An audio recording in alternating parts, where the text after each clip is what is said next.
During my 75th birthday, I overheard my daughter-in-law say, "I hope this is her last one." I smiled and stayed quiet.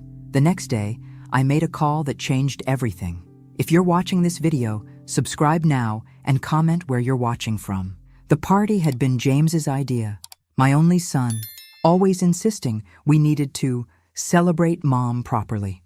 The elegant affair unfolded in the home I'd designed 40 years ago, now slowly becoming foreign as Rebecca systematically redecorated it room by room. I excused myself from a conversation with former colleagues to use the bathroom, my legs feeling unusually heavy, a symptom that had been increasing since my sister Elaine's death 3 years ago. As I walked down the hallway, voices drifted from my son's study. "I hope this is her last birthday," Rebecca said, champagne glass catching the light. "I've already planned how I'll redecorate her studio into the most magnificent closet."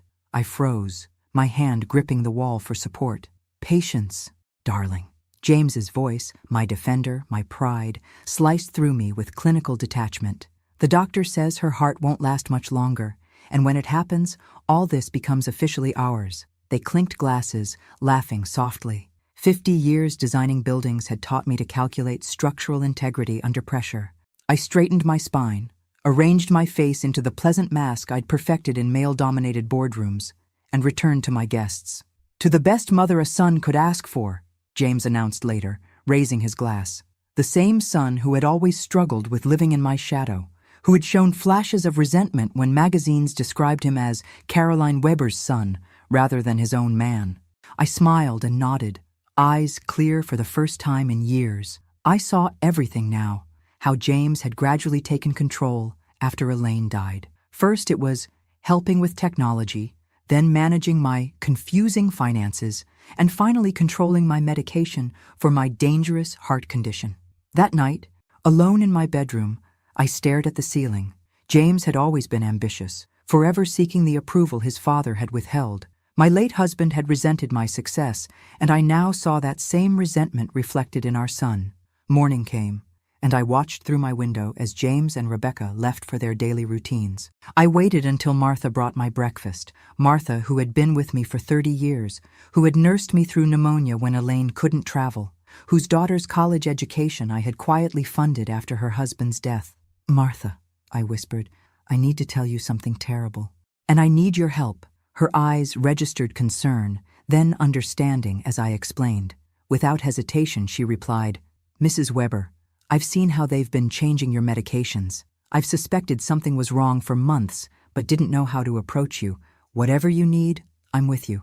An hour later, alone in my studio, I dialed a number I hadn't called in nearly a decade. Victor Morales, his voice, still deep and commanding despite the years.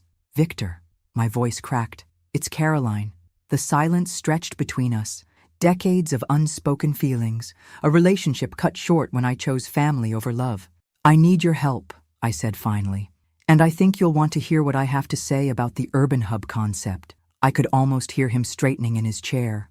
Our unrealized vision, the revolutionary sustainable urban complex we'd designed together before our paths diverged. "I'm listening," Victor replied. For the first time since finding my sister's cold body 3 years ago, I felt something stir within me. Not just anger, but purpose. January 15th, 2025, the morning after my birthday revelation. I sat in my studio examining my life with the same precision I once applied to structural integrity calculations. How had I let this happen? James had inserted himself into every aspect of my existence while I grieved Elaine. 3 years ago, when she died suddenly of an aneurysm, he stepped in to help while I was emotionally vulnerable. By August 2024, he'd convinced me to switch from Dr. Leonard, my physician of 20 years, to Dr. Harrison, his cardiac specialist friend. I studied my trembling hands. Were they actually deteriorating? Or was it the cocktail of medications James insisted I needed? The same medications he personally administered each morning and night. Martha brought tea, closing the door softly behind her. "I've been documenting the changes in your medications," she whispered, placing a small notebook beside me. "The labels don't match what they put in the containers. I started keeping notes 8 months ago when your symptoms got worse after each prescription update." "Thank you," I said, genuinely moved. You've been risking your position. Mrs. Weber, when my husband died and Alicia needed college money, you didn't offer a loan. You created a scholarship that preserved our dignity. Some loyalties can't be bought. They've been paying me extra to report your confused behaviors, but I've been telling them what they want to hear. Using the untraceable phone Martha had procured, I placed a call to Dr. Leonard. "Caroline Weber," he exclaimed. "It's been too long. James told us you preferred consolidating your care with his specialist. Edward, I need your help discreetly. I believe I'm being poisoned." We arranged to meet at his colleague's private practice in Evanston. That afternoon, while James believed I was napping, Martha drove me to the appointment. Dr. Leonard performed a thorough examination. "Your heart is strong as ever, Caroline. The tremors, confusion, and weakness you're experiencing are consistent with anticholinergic toxicity and possibly benzodiazepine overdose, not heart disease." I nodded, the final confirmation of what I already knew. "I'll need to report this," he said gravely. "Not yet," I pleaded. "If they're confronted before I have protection in place, they'll accelerate their plan or claim I'm having delusions. I need time." He reluctantly agreed to give me 3 weeks to secure legal protection. "How will you avoid taking the pills?" Martha asked on the drive back. "He watches you swallow them." "My husband was an actor," I replied. "He taught me a few tricks during our marriage. I can create a pocket under my tongue, but I'll need to maintain the symptoms to avoid suspicion." Back home, I resumed my role, the increasingly fragile mother. That evening, James brought my medication with practiced concern, standing over me as I placed the pills in my mouth, took a sip of water, and swallowed, while secretly preserving the tablets in the pocket I'd created under my tongue. "You seem better this evening," he remarked, studying my face. I allowed my hand to tremble as I reached for the water glass, spilling a few drops. "Just a momentary clarity, I suppose. They come and go." He nodded, satisfied, and left me to my rest. As night fell, I extracted the tablets from my mouth and examined them under the desk lamp. Tomorrow, I would begin building the evidence that would prove my son was trying to murder me. February 15th, 2025. 1 month after my birthday revelation, I'd established a careful routine of pretending to take my medications while collecting them as evidence. Dr. Leonard had helped me obtain legitimate prescriptions through Martha, allowing me to begin recovery without alerting James and Rebecca. The detective Victor hired, Michael Donovan, was an ex-Boston police officer specializing in financial crimes against the elderly. We met during my scheduled physical therapy sessions. Martha would drive me to the medical building. Then we'd slip out a service entrance where Michael would pick us up in an unmarked car. "They've been methodical," Michael explained during our third meeting, showing me financial statements. "James has been transferring funds to offshore accounts, small amounts at first, growing larger as your condition worsened." "How much?" I asked. "Just over 2 million so far." I nodded, feeling strangely detached. "And the doctor?" "Dr. Harrison has a pattern. 3 wealthy patients in the last 5 years, all with heart conditions, all leaving considerable estates to family members who were his patients first." "He kills for referrals," I murmured. "Not directly. He prescribes medication combinations that cause deterioration over time. The death certificates all read natural causes, very clean." I studied the documents, architect's eyes finding patterns. "Show me everything on Rebecca." Michael hesitated. "Mrs. Weber, this might be difficult to hear. I found out my son is trying to murder me for my money. I doubt anything could be more difficult than that." He passed me another folder. Inside were photographs of Rebecca with a man I didn't recognize, clearly intimate. More troubling were the documents they were reviewing. Blueprints of my house, property valuations. "Stephen Kaufman, real estate broker specializing in luxury properties," Michael explained. "Before connecting with your son's circle, Rebecca was investigated for similar elder financial abuse in Boston 5 years ago. The case was dropped when the victim died before charges could be filed." The pieces connected in my mind. "So my son married a professional predator." "It appears so. They're not just planning your death, they're already spending the proceeds." That evening, I began sketching, not buildings, but a different kind of structure, a trap. Every good architectural design begins with understanding the foundation you're working with. Mine was crumbling, but not yet collapsed. The physical symptoms of long-term medication poisoning would take months to reverse. My hands still trembled slightly when I was truly tired. Occasional cognitive fog descended without warning. a frightening experience that Dr. Leonard assured me would diminish over time, but might never completely disappear. These limitations became part of my design. I couldn't engage in a direct confrontation while physically compromised. I needed to create a scenario where their own actions would expose them.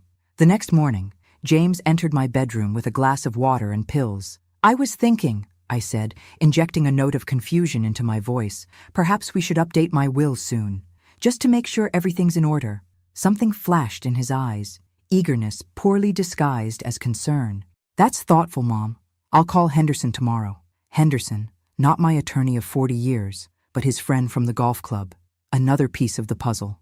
After he left, I removed the pills from under my tongue and added them to the growing collection hidden in a hollowed-out architectural history book. Evidence. My recovery would be slow, my justice carefully constructed. Like any good architect, I understood that rushing compromises structural integrity. March 10th, 2025. Nearly 2 months after discovering the betrayal, my physical improvement remained carefully hidden beneath a facade of continued decline. I'd mastered appearing frailer when James and Rebecca were watching, while using my periods of unsupervised time to rebuild my strength. Today marked a crucial development: my meeting with Richard Anderson, one of Chicago's most formidable attorneys specializing in elder law. Victor had arranged the consultation at his downtown office, disguised as another medical appointment. "Mrs. Weber," Richard said after reviewing my evidence, "what your son and daughter-in-law are doing constitutes elder abuse, financial fraud, and potentially attempted homicide. We should go to the authorities immediately." "Not yet," I countered. "A premature legal battle would be protracted, draining, and might not secure the complete justice I seek. James is well connected in this city. I need an airtight case and a strategy that prevents them from enjoying any benefits from their actions." Richard's eyes narrowed thoughtfully. "What exactly do you have in mind?" I outlined my plan, watching his initial skepticism transform into reluctant admiration. "It's unorthodox," he admitted, "but potentially effective. The property transfer to an educational foundation is particularly elegant, legally sound, and difficult to contest once executed. And the timing of the public revelation? Critical. We'll need everything in place before they realize what's happening." After the meeting, Victor drove me back to the medical center, where Martha waited. "You're taking substantial risks, Caroline," he said, concern evident in his voice. "I'm eliminating risks. Victor, every day I remain under their control is another day they could decide to accelerate their timeline." The Urban Hub project had been our shared vision, a revolutionary urban development concept that integrated sustainable living and community spaces. We'd designed it together before our personal and professional paths diverged decades ago. The Carrington Group, a progressive development corporation, had approached me directly 3 months before my birthday, unaware of my supposed decline since I'd managed to keep my condition private outside family circles. "They don't know about your situation?" Victor asked. "My situation is largely fabricated by James and his doctor," I corrected. "Professionally, I've maintained limited contact but solid standing. At home, I maintained my performance, allowing James to help me review financial documents I wasn't permitted to read carefully. Each interaction became evidence, carefully documented through the surveillance system Michael had installed during a weekend when James and Rebecca attended a charity gala in Milwaukee. The system was ingeniously hidden, micro cameras concealed in light fixtures I had designed decades ago, audio capture devices integrated into the home's existing intercom system. As the original architect, I knew every cavity, every conduit, every potential surveillance point invisible to those who hadn't designed the space. That evening, I heard James on the phone with Dr. Harrison through the surveillance system. "She's asking about updating her will," James said, voice tense. "Is it time to adjust her medication again?" "Carefully," Harrison replied. "The combination we're using is already approaching maximum effectiveness without obvious toxicity markers. We don't want to trigger suspicions with a sudden decline or hospitalization. The West Ridge partnership requires capital I don't currently have access to. We need to accelerate. Patience has gotten you this far, James. Rush now and you risk everything." I was running out of time, but so were they. The foundation paperwork was nearly complete, the Carrington contract ready for signing, and Elizabeth Chen, a rising star in the prosecutor's office whose mother had worked with me early in her architectural career, had agreed to review my case file. April 5, 2025, nearly 3 months into my covert resistance. The physical toll of prolonged medication poisoning continued to manifest in unexpected ways. Some mornings I woke with my right hand completely numb. Other days, words would temporarily vanish from my vocabulary. Terrifying episodes that Dr. Leonard assured me should gradually diminish. "You need to eat, Mrs. Weber," Martha insisted, placing a tray beside my drafting table where I'd been working on the Urban Hub plans. I glanced up, realizing I'd forgotten lunch again. 3 months of proper medication had improved my condition significantly, but the lingering effects of the poisoning required careful management, consistent meals, proper hydration, and strategic rest periods. "The Carrington people were impressed," Victor said during our daily secure call. "They understand your current physical limitations, but value your architectural vision more than your ability to personally visit construction sites." "And the foundation?" "Fully established as of yesterday. The Weber Foundation for Young Architects now legally owns your property. James can't touch it, though he won't discover this until the documents are publicly filed, which we can delay until our confrontation." I allowed myself a moment of satisfaction. "The guest list for the dinner?" "Confirmed. 24 attendees, including the Carrington executives, Elizabeth Chen, and several influential architecture critics." "And James's promotion announcement?" "His office confirmed he's planning to announce becoming partner at Westridge Development, a position requiring the substantial investment he's been siphoning from your accounts." That evening, Rebecca knocked on my studio door, a rare occurrence. "Caroline, I've been thinking about the anniversary of your first major commission next month," she said with practiced warmth. "What if we host a special dinner at the Palmer Club? James just got a membership, and it would be so lovely to celebrate you there." I blinked in feigned confusion, while inwardly rejoicing at their predictability. They were creating the perfect stage for their own exposure.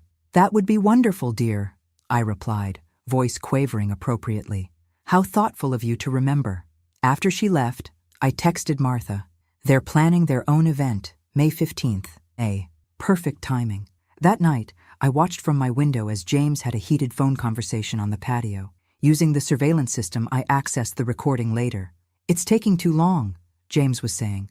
"Harrison says we need to accelerate." "Yes, I know it's risky, but the Westridge partnership requires immediate capital." "The foundation?" "No, that was just talk." She never followed through. How little he knew me. The next morning, James brought my medication with a different pill added, slightly larger, with a faint green tint. "Dr. Harrison suggested a supplement to help with your circulation," he explained smoothly. I nodded and pretended to swallow it with the others. Once alone, I sealed it in a plastic bag and texted Michael. "New medication introduced. Need analysis ASAP." 2 days later, Michael confirmed my suspicions. A higher dose of the same drug that had been causing my symptoms, but this version would accelerate heart and kidney damage. They were done waiting. So was I. Over the next week, I finalized every aspect of my counteroffensive with Victor, Michael, and Richard.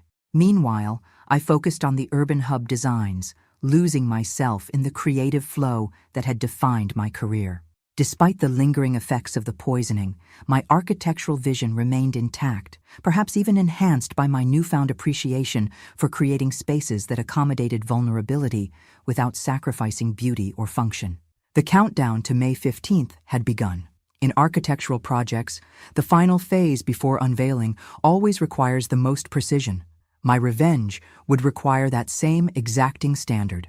May 10th, 2025. 5 days before the confrontation. The transformation needed to be both physical and strategic. For the dinner at Palmer Club, I needed to embody the change that had occurred within me, a visual statement as powerful as any building I'd ever designed. "Too severe," Victor commented as I tried on a black designer suit in his penthouse where I'd been secretly preparing. My recovery, while significant, remained incomplete.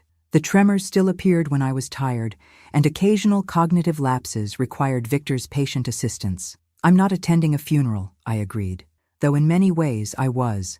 The funeral of the passive, manipulated woman I'd allowed myself to become. We settled on a crimson dress, architectural in its precision, with clean lines that emphasized strength rather than fragility. My silver hair, which James had insisted I wear in a soft, grandmotherly style, was now cut in a sleek, sophisticated bob that framed my face with authority. "They won't recognize you," Victor said, something like awe in his voice. That's precisely the point. I practiced walking in the moderate heels I'd selected, a challenge after months of deliberate physical regression, but necessary for the dramatic effect we sought. 3 hours before the dinner, I met with Elizabeth Chen in her office, finalizing details. "The officers will be in plain clothes, positioned at the exits," she explained. "We're not executing arrests tonight. This is information gathering officially, but their presence should prevent any scene. And the documentation?" She patted a leather portfolio. "All here. Financial records, medical evidence, surveillance transcripts. Enough to start proceedings, though building a complete case will take time. The wheels of justice move slowly, Mrs. Weber, especially with well-connected perpetrators." I nodded, understanding. "I don't expect instant results, Ms. Chen. I've designed enough buildings to know that solid foundations matter more than quick construction." Martha helped me prepare at Victor's penthouse, carefully concealing the medical alert device Dr. Leonard had insisted I wear, a necessary precaution given the lasting cardiac effects of the medication I'd been given. "They won't know what hit them," she whispered, fastening my mother's pearls around my neck, the ones Rebecca had already claimed as promised to her. As we pulled up to the Palmer Club in Victor's car, I saw James and Rebecca greeting guests at the entrance. My son was resplendent in a new suit, Rebecca glittering with jewelry, some pieces I recognized from my own collection, apparently already migrated to her possession. "Ready?" Victor asked, offering his arm. I felt a momentary wave of lightheadedness, one of the lingering effects of the poisoning that still plagued me unpredictably. I took a deep breath, centering myself. I've been designing this moment for nearly 4 months. We timed our entrance perfectly, after all guests had arrived, just as James was becoming visibly concerned about my absence. The maitre d' announced us, Mr. Victor Morales and Mrs. Carolyn Weber. The room turned. I watched recognition dawn slowly on faces, followed by confusion, then amazement. I walked with as much grace as my recovering body could manage, head high, steps measured and confident, every inch the renowned architect who had once commanded the attention of international design conferences. "Mother?" James looked as though he'd seen a ghost. In a way, he had, the ghost of the woman he'd tried to erase. "James, Rebecca," I nodded coolly. "Thank you for arranging this lovely event." Rebecca's eyes darted between Victor and me, calculations almost visible behind her perfect makeup. You're looking well." "Amazing what proper medication can do," I replied with a smile that revealed nothing and everything. Throughout the first course, I watched James struggle to reconcile the frail, confused mother he'd left at home that morning with the commanding woman now accepting compliments from his colleagues. When dessert arrived, James clinked his glass. "I have an announcement to make. May 15th, 2025, the night of reckoning." As James shared his news about becoming partner at Westridge, I caught Victor's eye. The slightest nod passed between us. "Congratulations, James," I said when he finished. "I also have an announcement." The Carrington executives and my legal team entered on cue, as if they'd been waiting in the wings, which, in fact, they had been. "I'm pleased to announce the official launch of the Urban Hub concept," I said, my voice carrying easily across the now silent room. "A $120 million urban renewal project that will transform the old industrial district." Elegant portfolios appeared at each place setting, delivered by waitstaff instructed earlier. "But that's not all," I continued, enjoying the bloodless look on James's face. "I'm equally proud to announce the establishment of the Weber Foundation for Young Architects, which as of last month is the new owner of my residence, preserved in perpetuity as an educational center." Rebecca's champagne glass froze halfway to her lips. "And finally," I said, nodding to Elizabeth Chen, who stepped forward with her portfolio, "I believe some legal matters require immediate attention." The fallout was immediate and devastating.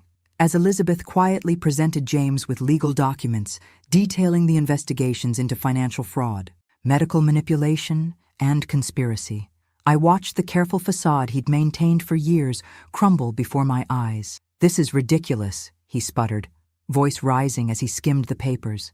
"My mother is confused, has been for months. Ask her doctor. Dr. Harrison is currently being questioned by the medical board."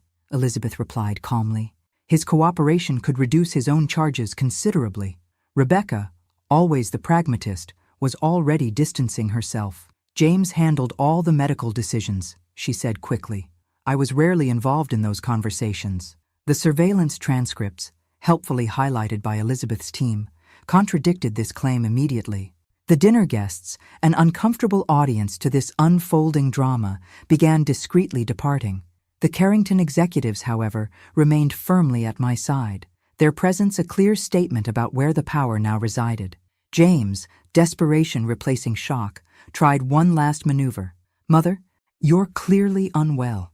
Let's continue this conversation tomorrow when you've rested. I met his gaze directly. I've never been clearer in my thinking, James. Nearly 4 months of your poisoning required 3 months of recovery. But I'm fully capable of making my own decisions now. Poisoning? That's absurd. But his eyes darted to the exit where he'd spotted the plainclothes officers. We have the medication analysis, Elizabeth interjected smoothly, and Martha has provided a full statement about the pill substitutions she witnessed. At Martha's name, James's expression darkened. That interfering— Careful, I interrupted. Your position is precarious enough without adding witness intimidation. Rebecca, seeing the complete collapse of their plan, made a different calculation. She edged away from James, her designer heels clicking sharply on the marble floor. I need to use the restroom, she murmured, reaching for her purse. Mrs. Weber, Elizabeth said quietly, my colleague would be happy to accompany you. She nodded toward a female detective who stepped forward with a professional smile. The orchestration was perfect. No dramatic arrests, no public handcuffing, just the quiet, relentless pressure of consequences beginning to unfold. As the room emptied, James found himself increasingly isolated. His new firm partners drifted away with uncomfortable nods, the invisible bonds of social standing visibly recalculating in real time.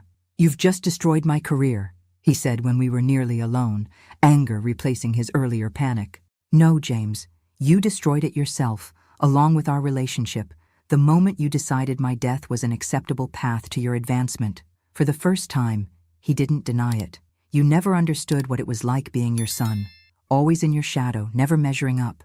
Dad understood. He felt it too. The mention of my late husband, who had indeed struggled with my success, was calculated to wound. Once it would have. Now I saw it only as another manipulation. July 15th, 2025, 2 months after the confrontation at Palmer Club. I sat across from Elizabeth Chen in the prosecutor's office, reviewing new evidence. The case against James, Rebecca, and Dr. Harrison had strengthened considerably as financial forensics uncovered the full extent of their scheme. The medication evidence is particularly damning, Elizabeth explained, laying out the lab reports. The combinations Dr. Harrison prescribed showed a clear intent to induce symptoms mimicking dementia and heart failure.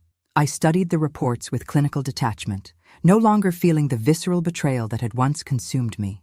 And James's accounts? We've traced just over $2 million transferred from your accounts to offshore holdings. The court has frozen everything pending trial.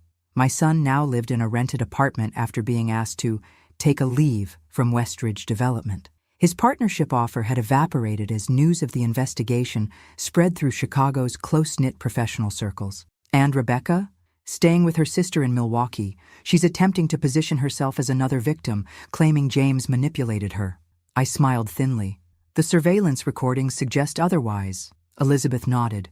Her counsel has approached us about a potential cooperation agreement. She's willing to testify against James and Dr. Harrison in exchange for reduced charges. It's a standard strategy in complex cases like this. Is it worth considering? I asked. Potentially. Her testimony would strengthen the case against the other two, particularly Harrison. Medical crimes are notoriously difficult to prosecute without insider testimony. Later that day, I met with the Carrington team at their downtown offices, my first formal business meeting in years. My recovery continued steadily, though certain limitations remained. I still tired easily and occasionally lost words mid-sentence, a humbling experience that Victor gracefully navigated during meetings. The preliminary designs have already generated significant interest, Howard Carrington explained as we reviewed the project timeline. Your return to active practice is being hailed as a major event in architectural circles. That evening, returning to Victor's penthouse where I'd been staying, I found an unexpected visitor waiting in the lobby. James looked terrible, unshaven, eyes bloodshot, wearing clothes that hadn't been pressed. The doorman appeared uncomfortable, clearly having been instructed not to allow him upstairs. "Mrs. Weber, I tried to explain you don't accept unscheduled visitors." "It's all right, Henry," I said calmly. "We can talk here."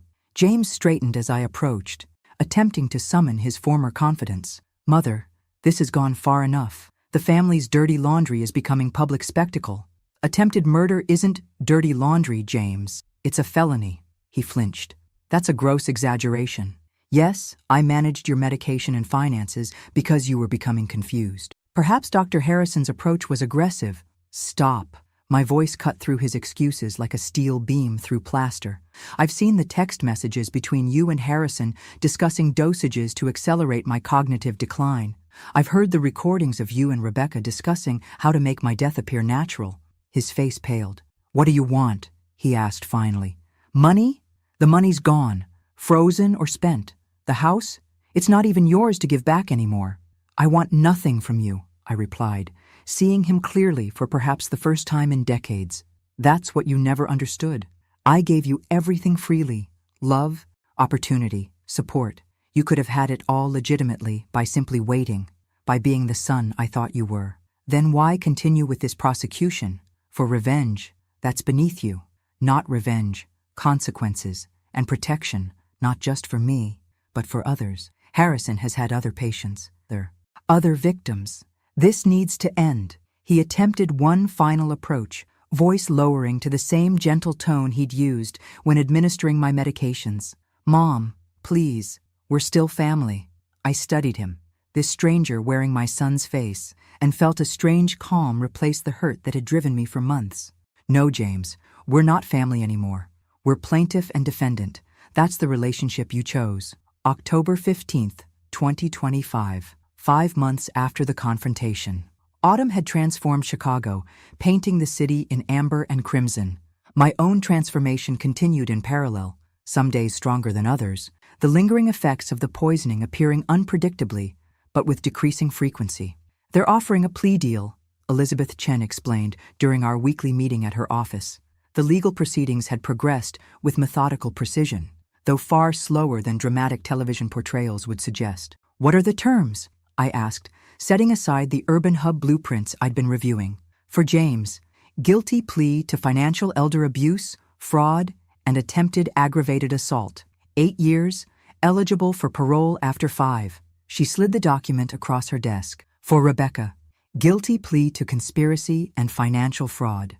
3 years, eligible for parole after 18 months. I studied the proposal. "And Dr. Harrison? 6 years and permanent revocation of his medical license. He's cooperating extensively, providing information on other, similar cases." The thought of other elderly victims made my stomach tighten. "What do you recommend?" Elizabeth leaned back, her expression measured. "The evidence is strong, but trials are unpredictable and could stretch for years. This guarantees consequences without subjecting you to a lengthy, public proceeding where defense attorneys would certainly attack your mental competence." I considered her words carefully. "A trial would mean testifying, reliving the betrayal, having my mental competence questioned, exposing private humiliations." "I'll consider it," I replied, tucking the document into my portfolio. That evening, Victor and I dined on his terrace overlooking Lake Michigan. In the 5 months since moving into his guest room, our relationship had evolved into a comfortable companionship. Nothing romantic. Those feelings belonged to a different lifetime when we'd been young architects with matching ambitions. But something perhaps more valuable: mutual respect and understanding. "You're quiet tonight," he observed, pouring more wine. Thinking about the plea offer, I explained the terms. "Part of me wants to refuse, to push for maximum sentences." Victor nodded. "Understandable. What's stopping you?" "Practicality. A trial would be draining, potentially damaging to the foundation and urban hub." I paused. "And perhaps I'm just ready to build something new instead of demolishing the old." Later that night, unable to sleep, I found myself at my drafting table. Victor had converted a corner of his library into a studio space for me, complete with the specialized lighting I preferred. I was sketching modifications to the Urban Hub Community Center when my phone rang. The number was unfamiliar. Mrs. Weber? A woman's voice, tentative. This is Rebecca. My hand tightened on the pencil. How did you get this number? That's not important. I needed to speak with you before. She hesitated. Before I accept the plea deal. I remained silent, waiting. I want you to know it wasn't my idea. The medication. Her voice had the practiced sincerity I recognized from countless social interactions. James and Dr. Harrison arranged everything. I just went along with it. The recordings suggest otherwise, Rebecca. Recordings can be misinterpreted. A pause. I'm calling because I need you to know I've found clarity through this experience. Spiritual growth. I almost laughed at the absurdity. You found Jesus in the shadow of a prison sentence. How convenient. I'm trying to make amends. Her composure cracked slightly. James manipulated me just like he manipulated you. I was young when we met, impressionable. You were 34 with an MBA from Northwestern and a previous investigation for elder financial abuse in Boston. I let that sink in before continuing. Michael Donovan is very thorough. Her sharp intake of breath was audible. That case was dropped. Yes, your previous victim died before charges could be filed. Convenient timing seems to be a pattern with you. The pretense of contrition vanished from her voice. You think you've won, don't you? The great Caroline Weber, back on top. But James was right about one thing. You'll die alone in that sterile penthouse, surrounded by your precious blueprints instead of family. I'd rather die surrounded by honest blueprints than dishonest family, Rebecca. January 15, 2026, 1 year after discovering the betrayal. The Weber Foundation for Young Architects welcomes you.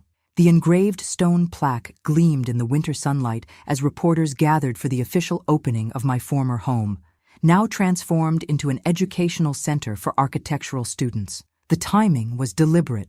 Exactly 1 year since I'd overheard Rebecca's fatal birthday wish. Martha stood proudly beside me, now the foundation's administrative director rather than a housekeeper. Behind us, 20 scholarship students, the foundation's first cohort, waited for the ribbon-cutting ceremony.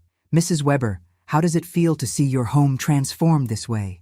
Called out a reporter from Architectural Digest. I stepped to the microphone, careful of my balance. One of the lingering effects of the medication poisoning was occasional vertigo, though less frequent than months earlier. Architecture has always been about transformation, turning vision into structure, ideas into spaces where lives unfold. This building has been transformed many times, first from land to home, then from home to battleground. I paused, meeting the eyes of several reporters directly. Now its final and most important transformation, from private residence to public legacy. The Chicago Tribune reporter raised her hand. And your son? Any comment on his sentencing last month? Elizabeth Chen, standing nearby, moved to intervene, but I raised my hand slightly. My son made his choices. The courts have determined the consequences. Today isn't about destruction, but creation.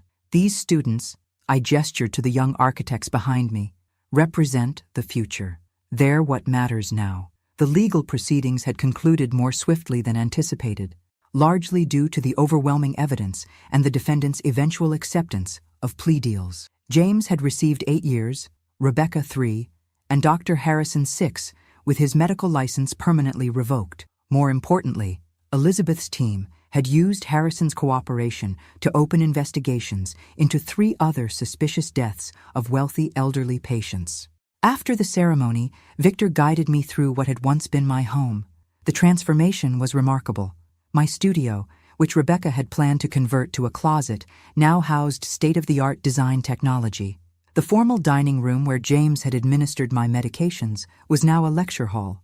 Does it feel strange? Victor asked, as we paused in what had once been my bedroom, now converted to a reference library.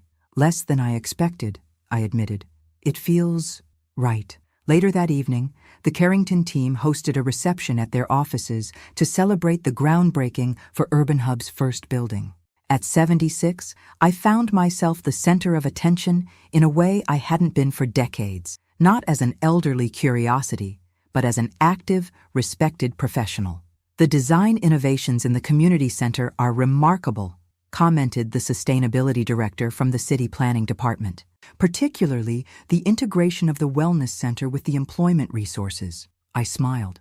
Architecture isn't just about buildings, it's about designing systems that support human flourishing.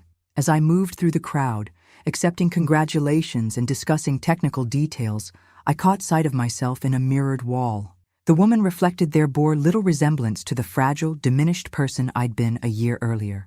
My posture was straight, my gaze direct. Though my hand still occasionally trembled, a permanent reminder of what I'd endured, my handshake remained firm. Howard Carrington clinked his glass for attention. I'd like to propose a toast to Caroline Weber, whose vision for Urban Hub will transform not just our city's landscape, but its social fabric. As applause filled the room, I felt a complex emotion that took me a moment to identify: pride. Not the defensive pride I'd once taken in James's accomplishments, desperately trying to see my legacy continued through him. This was simpler, cleaner, pride in work well conceived and executed. After the reception, Elizabeth Chen approached with news about the other cases stemming from Dr. Harrison's cooperation. We're making progress. 2 families have found a measure of closure, knowing what really happened to their loved ones. And the third? Still under investigation, but promising. She smiled. Your case created a template for how to approach these situations. You've helped more people than you know. May 15, 2026. 1 year after the confrontation at Palmer Club, I stood in the visitors area of the minimum security federal prison, waiting. The room was designed to simulate normalcy: bland beige walls, uncomfortable plastic chairs, vending machines humming in the corner. But nothing could disguise its essential purpose: controlled interaction between the free and the imprisoned. Are you sure about this? Victor had asked that morning as I prepared for the visit. He'd offered to accompany me, but this was something I needed to do alone. James entered wearing a khaki uniform that hung loosely on his frame. Prison had aged him visibly, his hair grayer, his posture less commanding. The arrogance that had defined him had been replaced by a wary caution. "Mother," he said, taking the seat across from me, "this is unexpected." "Is it? I informed your attorney I would be coming." He nodded. "Yes, but I didn't think you'd actually—" He gestured vaguely. "Why are you here?" A reasonable question. Over the past year, I had systematically rebuilt my life while his had been dismantled. The Weber Foundation was flourishing. The Urban Hub project had broken ground on its second building, and my new lakeside residence, a modern glass and steel structure designed specifically around my needs, was nearly complete. "I wanted to see you," I said simply, before I moved forward completely. His eyes narrowed slightly. "Move forward? I'm leaving for a 3-month architectural tour next week. Singapore, Tokyo, Barcelona, reviewing innovative urban development projects for Urban Hub's next phase. At my age, international travel becomes a significant undertaking, especially given the lingering health issues from your intervention. And you wanted to say goodbye in case something happens to you during your trip." His voice carried a hint of the old calculation. "Planning to update your will before you go?" I had to smile at his persistence. "James, there's nothing left for you in my will. The foundation has the house. My professional assets are in a trust for architectural education, and my personal wealth, what you didn't manage to transfer offshore, is designated for scholarships and medical research. Then why come at all?" Genuine confusion crossed his face. I studied him, this man who had been my only child, my anticipated legacy, and felt an emotion that surprised me: pity. "I came because I wanted to understand, not just what you did, but why. What makes a person decide their parent's life is worth less than their impatience for inheritance?" He looked away. "You wouldn't understand. Try me. I've spent a year rebuilding my life." "James, that process requires understanding what went wrong in the first place. It started small," he said finally. "After Dad died, you were so capable. Running the firm, winning awards, never needing anything from anyone. Then when Aunt Elaine died, you finally seemed vulnerable, human. So you exploited that vulnerability?" He winced. "I helped you, genuinely at first, but then I saw how easily you accepted my guidance on technology, finances. It felt like finally having power in our relationship. And Rebecca? Rebecca saw opportunity. She's always been practical. The new medication, the one you introduced right before the confrontation," I said finally. "That was meant to be the end, wasn't it?" He didn't deny it. "Harrison said your heart wouldn't last 3 months on that regimen." I nodded, absorbing this confirmation of what I'd already known. "You would have literally watched me die, day by day." "I would have been the devoted son caring for his ailing mother," he corrected. The narrative was important. Yes, I suppose it was. January 15th, 2027. 2 years to the day after overhearing Rebecca's fatal birthday wish. I hosted a gathering on the terrace of my new lakeside home, a modernist structure of glass, steel, and warm wood that accommodated my occasional physical limitations while emphasizing strength and clarity. To Caroline Weber and the second phase of Urban Hub, Howard Carrington raised his glass as the small assembly cheered. The past 2 years had transformed not just my circumstances, but my understanding of what mattered. My recovery from the poisoning had plateaued 6 months earlier.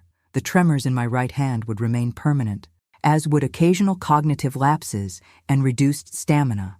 But these limitations had become integrated aspects of my existence rather than defining features. The community impact statistics are remarkable, Elizabeth Chen commented, examining the project report. Now a federal judge, after her successful prosecution of what the media had dubbed the Weber case, she remained a valued ally. Victor, arriving late from a meeting, joined us on the terrace. In the 2 years since my revival, our relationship had evolved into something neither of us had anticipated, a partnership of equals, with separate homes but intertwined lives. "Sorry I'm delayed," he said, accepting a glass from Martha. The Singapore investors had questions about the sustainability metrics. As conversations flowed around me, I took a moment to observe this assembly, not family by blood, but a community formed through choice and shared purpose. Martha and her daughter, now the Foundation's educational director, Michael Donovan, who had transitioned from detective to the Foundation's security consultant, the first graduating class of Weber Scholarship recipients, Elizabeth and her family. "Speech!" called Howard Carrington, raising his glass again. I smiled but shook my head. "I'm an architect, Howard. We build rather than talk." "Nonsense," Victor countered. "I've sat through enough of your client presentations to know better." Yielding to their encouragement, I moved to the edge of the terrace where the lake stretched before us, Chicago's skyline visible in the distance. 2 years ago today, I began, I faced a choice between accepting a planned ending or designing a new beginning. As an architect, the answer was obvious. I gestured toward the urban hub model displayed nearby. "We build." Murmurs of agreement rippled through the gathering. But what I've learned since then is that the most important designs aren't buildings or projects. They're the connections between people, the foundations of trust, the frameworks of purpose, the structures of meaning we create together. After the guests departed, Victor remained, helping Martha clear the last glasses despite her protests. "You seem contemplative," he observed as we sat watching the moonlight on the lake. "I received a letter from James yesterday," I explained. "His first in 18 months. Victor's expression tightened. What did he want? "To inform me he's eligible for parole next year. He's completed multiple rehabilitation programs, found religion, written a memoir about toxic family dynamics. Are you going to respond?" I shook my head.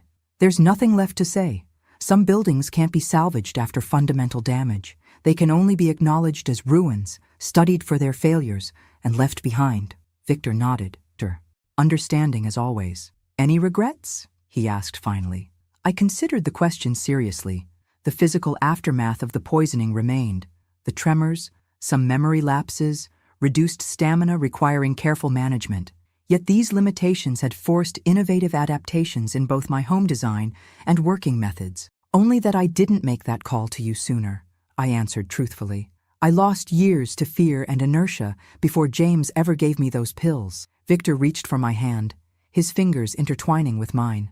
"We have now, and we're making good use of it." Inside my perfectly designed home, the architectural plans for Urban Hub's third phase lay ready for tomorrow's review. On my desk, applications from next year's scholarship candidates awaited evaluation. The occasional tremor in my hands remained a permanent reminder of what had nearly been lost. But like any good architect, I had incorporated this structural reality into my design rather than pretending it didn't exist. "To second chances," I said, raising my glass one final time. "And to the architects who build them," Victor replied. Against the Chicago skyline, where buildings I'd designed decades earlier stood alongside newer creations, I embraced the truth that had saved me. It's never too late to redesign your life. Thanks for listening. Don't forget to subscribe and feel free to share your story in the comments. Your voice matters.